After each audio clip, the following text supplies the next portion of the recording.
you that something big has happened in the world. London Bridge has fallen, and for that reason, someone like us, our fantasy jam has been postponed. But the world, especially the World Cup and then Qatar and all, they've all paid homage to this big thing that has happened, the death of Queen Elizabeth II. Let's take a look at how they are celebrating, or they are honoring. Hey, let's celebrate. They are mourning the death of this big person in the world. Derek, so far, do you think the world has mourned out football, which is World Cup, and then Qatar? They've paid their homage to the passing of the London Bridge. Auntie Lizzie, or Ma Lizzie, like we popularly call her, passed away. But I think we've done, the footballing world has done a lot in terms of honoring her.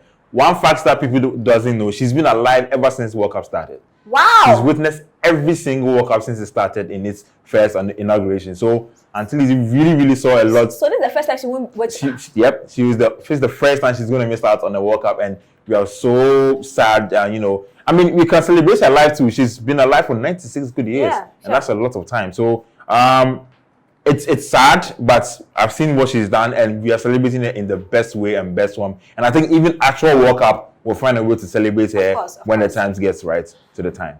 Okay, so now, since we are on the issue of World Cup, I mean, this is Culture to Qatar. It's our how we are also being part of the train that is headed towards Qatar in November.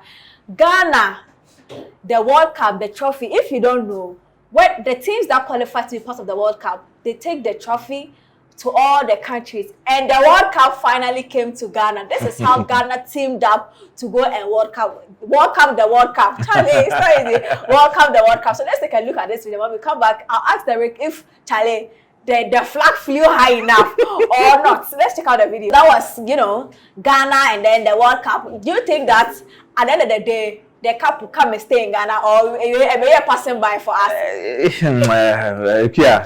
I've lost hope, but I mean, let's just see. I mean, who knows? The world is full of surprises. In 2010, nobody saw Ghana going into the quarterfinals, and then if Suarez wasn't there, like by now we would have had metal. But I mean, it came to Ghana as part of the tour into countries that's going to participate in the World Cup, and it's something that they did very nice. I think I saw everything very nice. One thing I saw which was funny was someone was praying that what? the cup will stay in Ghana.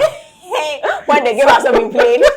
So I mean, let's just hope with our prayers and the building of something we don't want to talk about, but let's just hope that the World Cup comes to stay, and let's just hope we qualify from the group stage. Well, football legends Kafue and Kahel, they were on their scooter taking a tour into Qatar. Charlie, this is tourism at its best.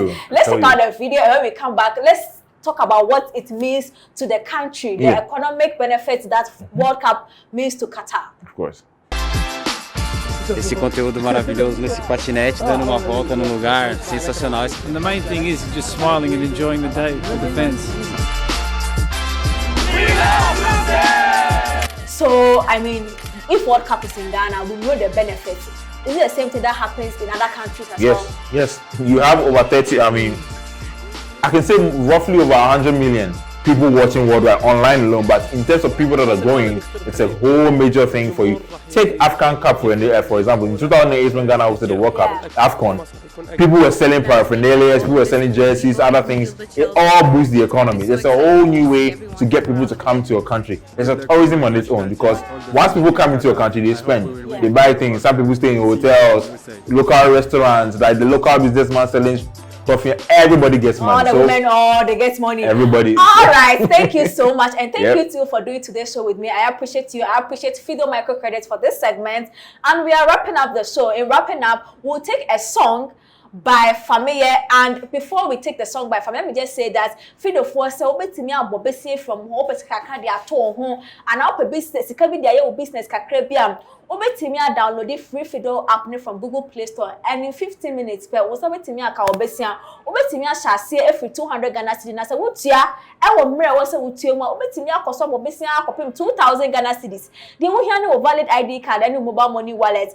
Fido loan are available to you 24/7 and wo hia so bako to kill tintin wo bank bia ehun hia paperwork ehun sanso hia se wa kude na musini bia na se adasidi ni bia na mo hwe ye akronfo where we are say Fido no need the agent be nim the here ne say oba download the app no every Google Play Store na so person wa apply a obetimi dial star 711 star 5555 hash mami si number ni so biom star 711 star 5555 hash download the free Fido app no every Google free na apply na pesa kakra to ho. Now that we are closing, let me give you the song. I want to say thank you in the best way.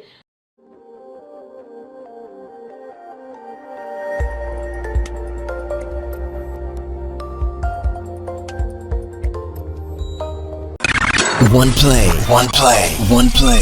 At class to your